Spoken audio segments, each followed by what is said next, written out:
So I always thought I had a really good childhood. And then when I had my son and then my daughter, especially with my daughter, a lot of wounds and issues came up, especially around the mother wound. And there was just a disconnection with my daughter, and I couldn't work it out. She was only like 2, 3 years old, and I was like, why am I not connected I was when she was a baby, but as soon as I started to commute to London and work away, there was this like energetic disconnection, and she just used to go more to her dad. And I was doing this Kundalini yoga practice in the garden over 40 days. It was in the summer, and all of a sudden I felt this golden light come around me, and I connected to my ancestors. I connected to my nana who passed in 2004, her mum, and then her mum. I could kind of feel them. Couldn't really see them. I just had a sense that they were there, like behind me, these women in my lineage. And the messages that I was getting through were that I was re-triggering this wound, this motherhood abandonment wound, by kind of leaving my daughter, by working away. Because what had happened with my mum is that her mum, my nana, she was in hospital when my mum was a baby. And then when she got to kind of 12, 13, she went back into hospital again. So she was never emotionally present. And then for my own nana, her mum, she basically was taken away from her.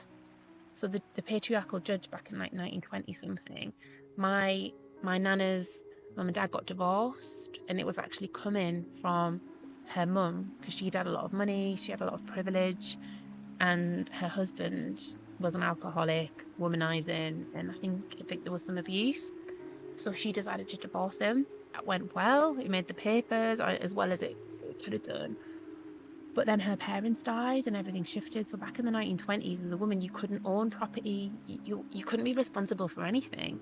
And so what her ex-husband did, he took her to court and he got everything. He got the money, the house, the children, and she was left like destitute. I think he actually managed to get her committed as well. It's something that I uncovered really recently. He managed to get her committed into some kind of asylum. And then so my nana and her little sister, I think it was only maybe 4 or 5, they never saw their mother again. So can you imagine the implications of that? And I was holding that within me, and it was affecting how I was showing up for my daughter. Because shortly after this happened, the war broke out. My nana's mum used to write to her and write her these letters. But it was like this Cinderella type story where my nana went to live with her dad and her stepmom, and they had more children, and this kind of evil step grandmother who burnt all the letters.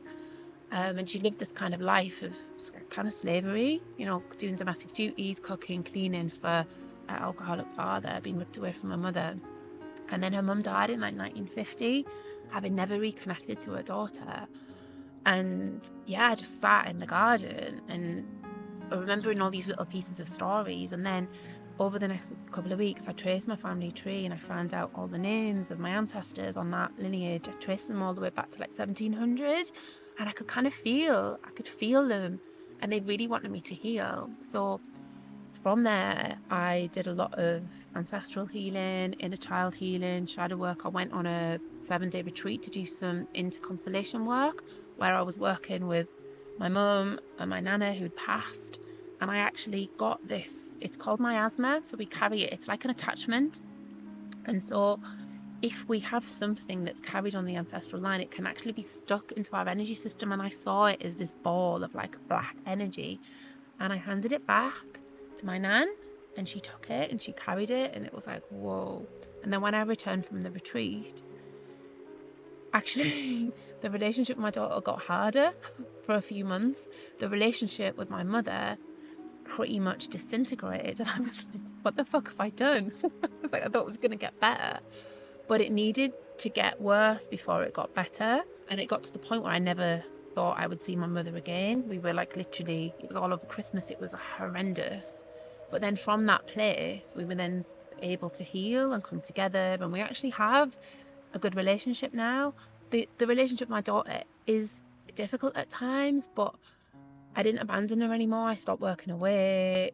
And I think just the awareness that is there, the awareness that mother wound exists, and there'll be more work. There's always more work to do. But for me, that was the biggest piece of ancestral healing that I've done.